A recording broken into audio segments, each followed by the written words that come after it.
నియోజకవర్గ ఓటర్లందరికీ కూడా నమస్కారము.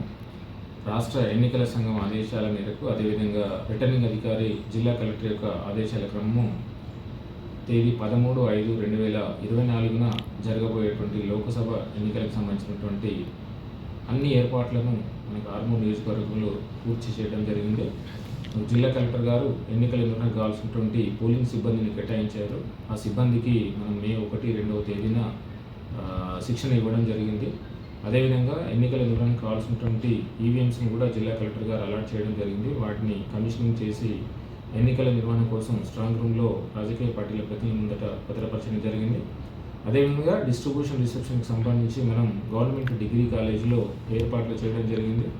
మొత్తం ఆర్మూర్ నియోజకవర్గాన్ని 22 సెక్టార్స్గా విభజించి ప్రతి సెక్టార్ కూడా ఒక గెస్టెడ్ ఆఫీసర్ని సెక్టర్ ఆఫీసర్స్గా నియమించడం జరిగింది.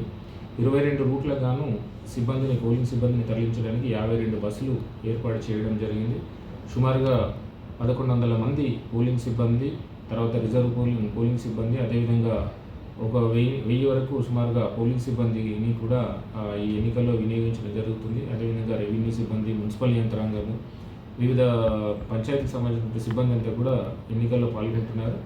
అదేవిధంగా పోలింగ్ స్టాఫ్ కావాల్సినటువంటి రాత్రి భోజన సదుపాయాలు, అదేవిధంగా పోలింగ్ కోసం కావాల్సినటువంటి బ్రేక్ఫాస్ట్, లంచ్ సౌకర్యాలు. హీట్ ఎక్కువగా ఉంది కాబట్టి సమ్మర్లో పోలింగ్ స్టేషన్స్లో కూలర్స్, అదేవిధంగా క్యూ లైన్స్ మెయింటైన్ చేయడానికి వాలంటీర్స్, కొన్ని అవసరమైన చోట్ల బార్గెనింగ్ లాంటివి కూడా ఏర్పాట్లు చేయడం జరుగుతుంది. ఎన్నికలకు కావాల్సినటువంటి అన్ని ఏర్పాట్లు సిద్ధం చేయడం జరిగింది. ఈ సందర్భంగా ఓటర్లందరూ కూడా నా యొక్క విజ్ఞప్తి ఏంటంటే, మే 13వ తారీఖు నాడు ఉదయం 7 గంటల నుంచి సాయంత్రం 6 గంటల వరకు పోలింగ్ నిర్వహించడం జరుగుతుంది. ఈసారి ఎన్నికల కమిషన్ 1 గంట అదనంగా, అంటే ఇంతకుముందుకు 5 గంటలకే ఉండేటువంటిది 1 గంట అదనంగా సమయాన్ని పెంచడం జరిగింది. ఉదయం 7 గంటల నుంచి సాయంత్రం 6 గంటల వరకు పోలింగ్ నిర్వహించడం జరుగుతుంది. కాబట్టి తప్పనిసరిగా ఓటర్లందరూ కూడా పోలింగ్ కేంద్రాలకి పెద్ద ఎత్తున వచ్చేసి తమ ఓటు హక్కును వినియోగించవలసిందిగా అసిస్టెంట్ రిటర్నింగ్ అధికారి మరియు రెవెన్యూ డివిజనల్ అధికారిగా నేను మీ అందరికీ కూడా విజ్ఞప్తి చేస్తున్నాను. థ్యాంక్ యూ అండి. Thanks for watching. Like, share and subscribe.